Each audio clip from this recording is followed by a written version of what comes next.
반갑습니다.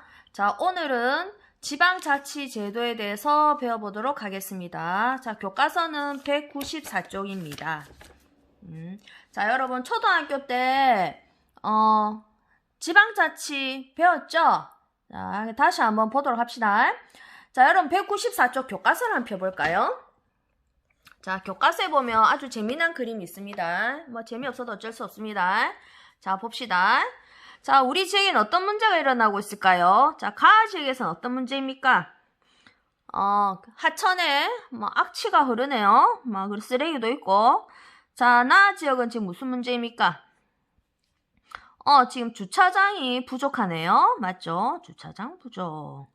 이건 하천 오염과 관련된 문제.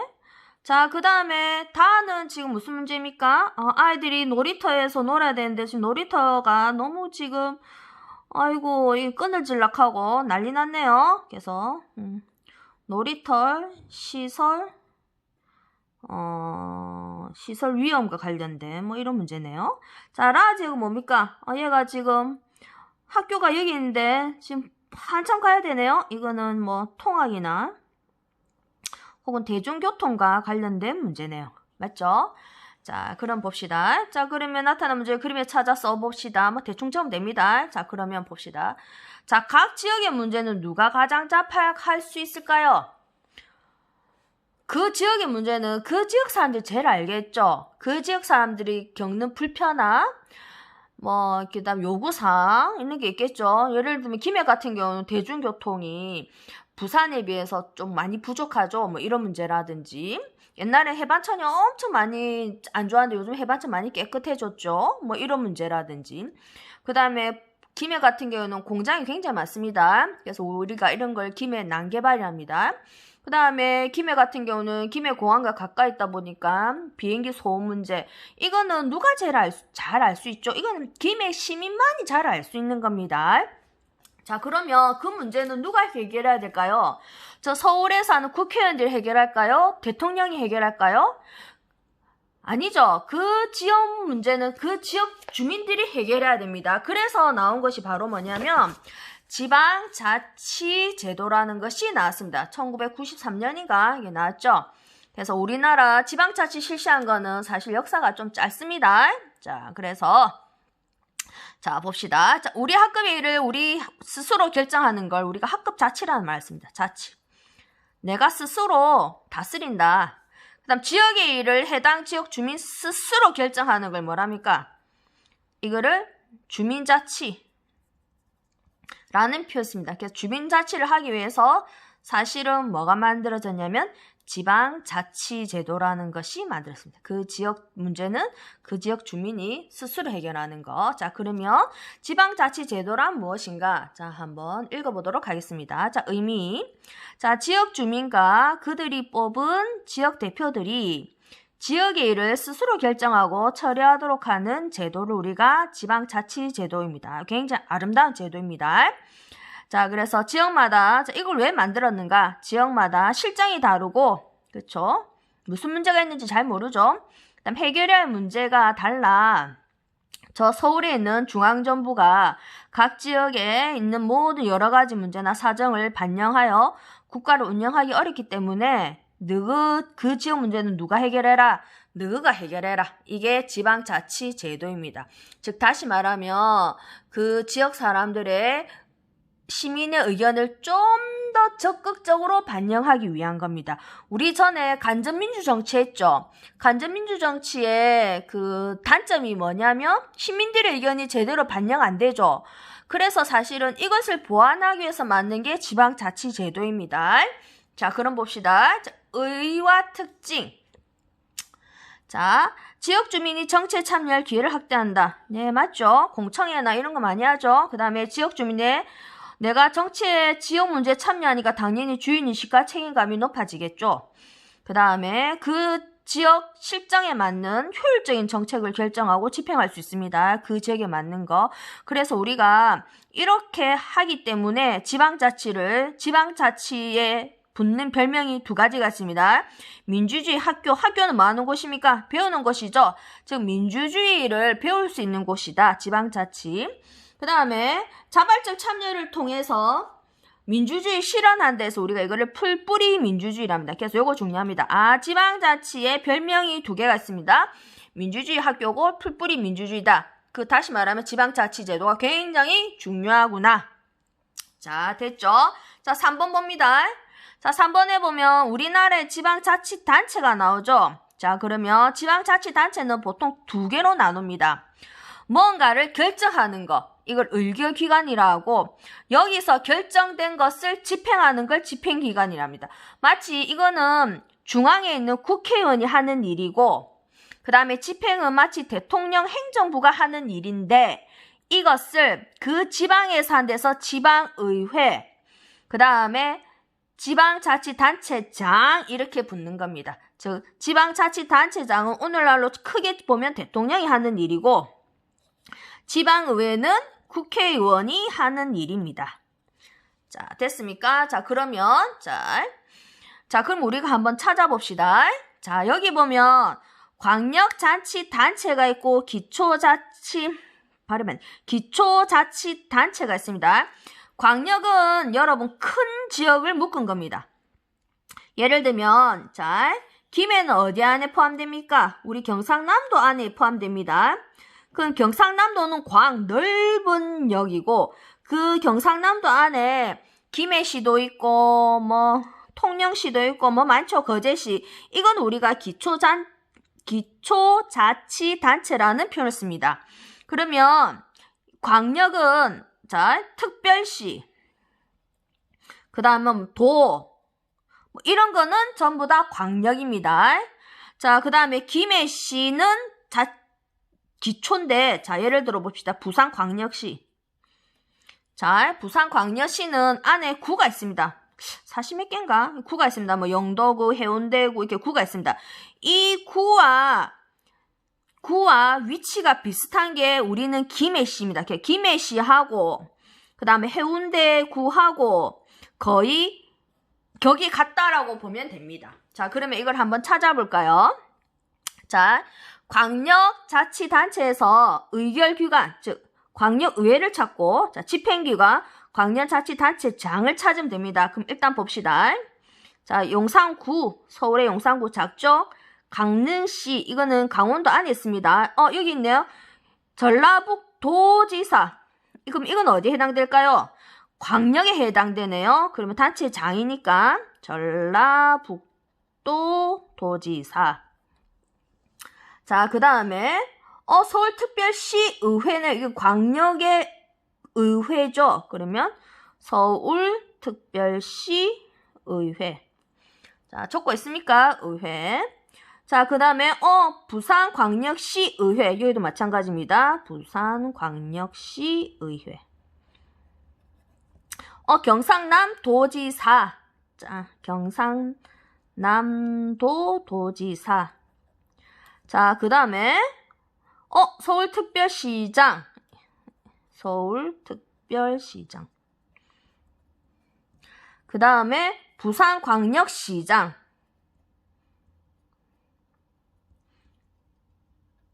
그 다음에 경상남도의회. 도는 넓죠. 그러니까 경상남도의회. 이렇게 되는 겁니다. 자, 그러면 이제 기초 작은 거 서울시 밑에 여러 구, 경상남도 밑에 여러 시 말하는 거예요. 자, 그러면 기초자치단체, 기초의회. 자, 용산의회를 찾으면 되겠네요. 강릉시의회. 그 다음에 용산구청장은 어디에 포함됩니까? 집행하는 곳이죠? 이렇게 세금 쓰는 곳이야. 쉽게 얘기하면. 자, 그 다음에 이거 우리 했고, 이것도 했고, 요거 했고, 요것도 했고. 영등포구의회.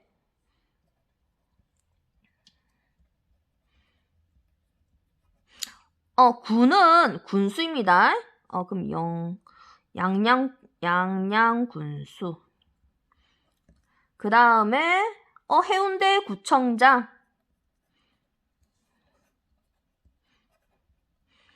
김해시의회. 그래서 우리가 이렇게 나눌 수 있습니다. 이거 여러분 잘 이해 안 가죠? 잘 이해 안 가면 쌤 다음에 학교에서 만나면 쌤 다시 한번 설명해 줄게요. 그러면 이런 의결기관, 광역의회나 기초의회는 무슨 일을 하는가? 지역의 일을 논의하고 각종 정책을 결정합니다. 그리고 조례라는 법을 제정하고 그 다음에 뭐 자치단체장, 즉 시장이나 뭐 도지사나 이런 장의 예산안을 심의하고 의결한 예산이 내나 세금이죠. 올해 예를 들면 다리를 만들기 위해서 20억을 써야 된다. 이걸 심의하고 결정하는 것입니다. 그 다음에 여기에서 세금을 썼죠. 세금 썼으면 어떻게 해야 돼? 감사. 혹시 이게 부정한 건 한 건 없는지 감사하는 것도 의회에서 하는 일입니다. 그럼 집행은 뭐냐면 여기에서 심의해서 의결했죠. 그럼 이걸 전부 다 어떻게 하는 거야? 그대로 수행하면 되는 겁니다. 그럼 예를 들면 아까 도로 만드는 20억 쓰기로 결정했죠. 그럼 도로는 누가 만드는 거야? 이 집행기관이 만드는 겁니다. 그래서 조례 밑에 작은 규칙들을 만들고 자치단체의 사무를 처리하거나 집행하고 재산을 관리하고 운영하는 것이 바로 집행기관이 하는 일입니다. 자, 그러면 이걸 한번 볼까요? 자, 김해시 의회의원 이상범의 하루. 이건 이제 예시입니다. 이상범이라는 분이 계시는 게 아니고. 자, 그럼 봅시다. 김해시 의회 정기회의에 출석하여 하는 일이 많네요. 의회 정기회의에 출석해야 됩니다. 회의에 출석해서 김해시장의 업무 보고를 듣고 그 다음에 예산 집행에 낭비는 없는지 꼭 해야 할 사업 중에 빠뜨림 없는지 꼼꼼하게 살펴야 됩니다. 그 다음에 점심 식사 후에는 계속된 회의에서 어린이 놀이터 시설 관리에 대한 조례안을 심의 의결하고 그다음 3개 중학교의 인조잔디 구장 조성 예산안과 가야중학교 급식실 신축 예산안을 통과시킨다. 옛날에 예를 듭니다. 예입니다. 예 했으면 좋겠지만 이쌤 마음입니다. 예산안이 통과가 되면 김해시에서는 3개 중학교의 인조잔디 구장을 만드는 거지. 자, 통과만 시키는 거야. 의회에서 하는 일은. 자, 그러면 김해시 시장 ES를 하루 볼까요? 3개 시의회 정기회의 역시 참석해서 시의원들의 질문에 답하고 뭐 이거 잘했니 못했니 막 물어보죠. 그럼 답하고 3개 시가 편성한 예산안 처리를 부탁하였다. 이거 해주십시오. 이번에 20억 써야 되는데 뭐 이거 통과시켜 주십시오. 이런 거겠죠. 그래서 오후에는 조직 내 인사이동도 실행해야 됩니다. 누구 과장을 뭘로 승진시키고 뭐 이런 거 있죠. 그 다음에 3개 시내 주요 건물과 시설에 대한 안전점검도 지시해야 했습니다. 하는 일이 많으시네요. 이어 주민과 관련 행정부서에서 요청한 도로와 아파트 건설, 공원시설과 체육시설 주차나 결정도 내려야 됩니다. 그래서 하는 일이 엄청 많네요. 자, 그러면 뒷면에 보면 자, 위 자료에 나타난 지방의회와 지방자치 역할을 비교하여 정리해 봅시다. 그럼 아까 줄친 거 있죠? 지방의회가 하는 일, 지방의회 아까 얘기했죠? 김해 시장의 업무 보고를 듣고 예산을 잘하는지 못하는지 꼼꼼하게 살피고 그 다음에 아까 뭐 했습니까? 조례안을 이게 법입니다. 조례안을 심의 의결하고 그 다음에 뭐 3개 중학교와 뭐 신축 예산안을 통과시키는 거. 그러면 지방자치단체장은 역시 정기회의에 참여해서 예산안 처리를 부탁하고 그쵸? 그 다음에 인사이동 실행 그 다음에 안전점검 지시하고 그 다음에 여러 가지 시설에 관한 결정을 내리는 거 이런 것들을 하는 겁니다. 자, 그러면 이 지방자치의 지역 주민이 참여해야 되겠죠? 그래서 자료를 봅시다. 지역 주민이 정치 과정의 주인공입니다. 당연하죠. 지방자치단체에서는 지역 주민이 주인공입니다. 그래서 주민의 참여로 지방자치, 이거 줄여서 지자체랍니다. 완성된다. 그럼 지역 주민의 정치 방법 4가지가 있습니다. 이거 좀 중요합니다. 자, 주민 발의는 뭐냐면, 그러니까 헌법 밑에 법률 있죠? 법률 밑에 명령, 명령 밑에 조례. 또 내나 법 중에 작은 법입니다.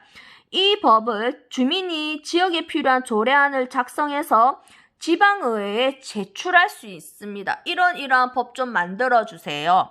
김해시에 이러이러한 것이 필요하니까 이러이러한 법을 만들어주세요. 이겁니다. 주민 발의. 그 다음에 지역사회 주요 정책을 주민의 투표를 통해 결정하는 것. 찬반 투표 많이 합니다. 이거는 주민 투표입니다. 정말 중요한 거. 정말 이 A라는 시와 B라는 시가 이거를 서로 합쳐서 새로운 거대한 C라는 도시를 만들자. 이거 중요하죠. 그래서 이런 거는 여기 시장이 자기 마음대로 할 수도 없고 의회가 마음대로 할 수 없습니다. 이런 거 반드시 누구한테 물어봐야 돼? 주민에게 물어봐서 찬성 반대표를 하는 거는 주민투표입니다. 주민소송. 자, 부당한 재정활동을 한 경우 예산을 자기 마음대로 썼을 때 지방자치단체장에게 소송을 제기할 수 있는 거. 이거 주민소송입니다. 주민소환. 선거로 선출된 공직자를 영 위법한 행위를 하거나 이러면은 주민투표로 해임할 수 있는 거는 주민소환입니다.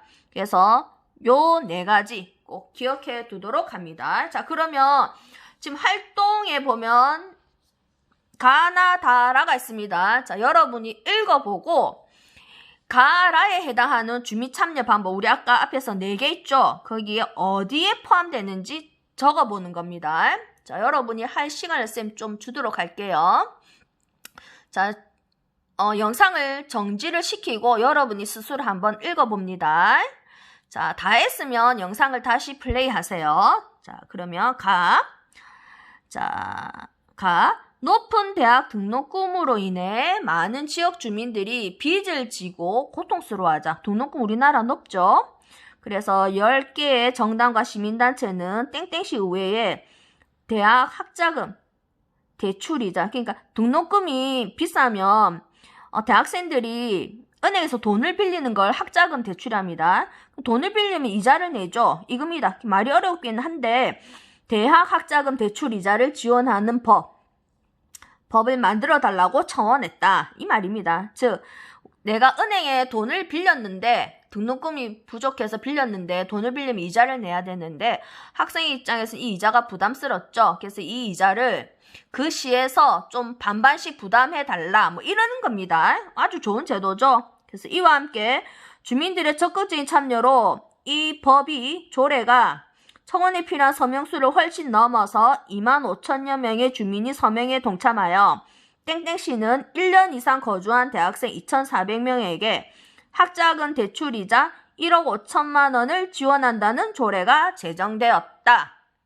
이건 뭡니까? 이 중에서 그쵸, 주민이 뭐 하는 거야? 발의한 거죠. 이러이러한 법을 만들어 주세요 라고 얘기한 거죠. 그래서 이거는 주민 발의입니다. 자, 나를 볼까요? 자, 박땡땡 창원시 의원이 통합 창원시 정당성 확보를 위한 지역별 주민투표 실시 건의안. 말 힘들죠? 즉 다시 말해 아까 얘기했죠? 창원과 진해시하고 이거 합치자 이겁니다. 발의를 추진 중인 가운데 창원지역 시민사회단체가 통합 창원시 갈등 종식을 위해 뭘로 하자? 중요한 거니까 주민투표 실시를 요구하고 나서 통합 창원시 찬반 주민투표가 지역 정치가의 이슈로 또를 전망이다. 이거 2010년도 기사입니다.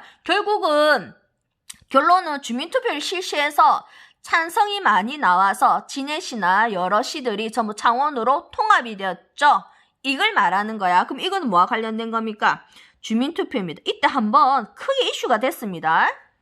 그래서 결국은 이게 너무 큰 문제라서 주민투표를 실시했습니다. 아주 중요한, 그 당시에는 아주 진짜 정치적 이슈였습니다.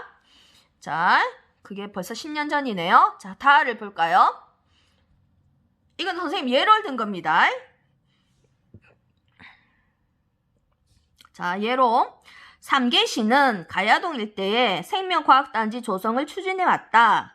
그러나 이후 삼계시 시장이 여기에 재활용 단지를 건설하는 것으로 계획을 바꾸자 이에 반기를 든 3기시 주민들은 재활용 단지 반대 비상대책을 구성하고 시장이 시민의 의사도 묻지 않고 재활용 단지 지을 받아들였다면서 선거관리위원회에 3기시 시장에 대한 소환을 청구했다. 이건 뭐와 관련된 겁니까? 주민 소환이네요. 해임하자. 우리 하기 싫은데 왜 네 마음대로 하노? 이겁니다. 주민 소환. 자, 그 다음에 라도 한번 볼까요? 이것도 이제 가상의 예입니다. 3기시 의원들의 활동비가 전년율 비해 95% 인상되었다. 의원들 좋으시겠네요. 그런데 활동비 인상 과정에서 시청 관계자들이 개입하여 공정하지 못했다는 지적을 받았다. 이에 주민들은 부당하게 지급된 의정비 반환을 요구한 소송이 제기되었고 1년에 걸친 재판 끝에 행정법원은 3기시 의원들에게 돈을 반환하라는 선고를 내렸다. 이건 바로 주민소송입니다. 그래서 이런 식으로 해서 그 지역 주민들이 정치 과정에 참여하는 것입니다. 됐습니까? 그래서 우리는 이번에 볼까요? 그래서 위에 글을 읽어보고 지방자치제도를 민주주의 학교 풀뿌리 민주주의라 부르는 이유가 무엇인지 생각해보고 적어봅니다. 이거는 여러분들이 적어보면 됩니다. 교과서에도 나오지만 꼭 그대로 안 적어도 됩니다. 자, 그래서 오늘 여기까지 하도록 하겠습니다. 수고했습니다.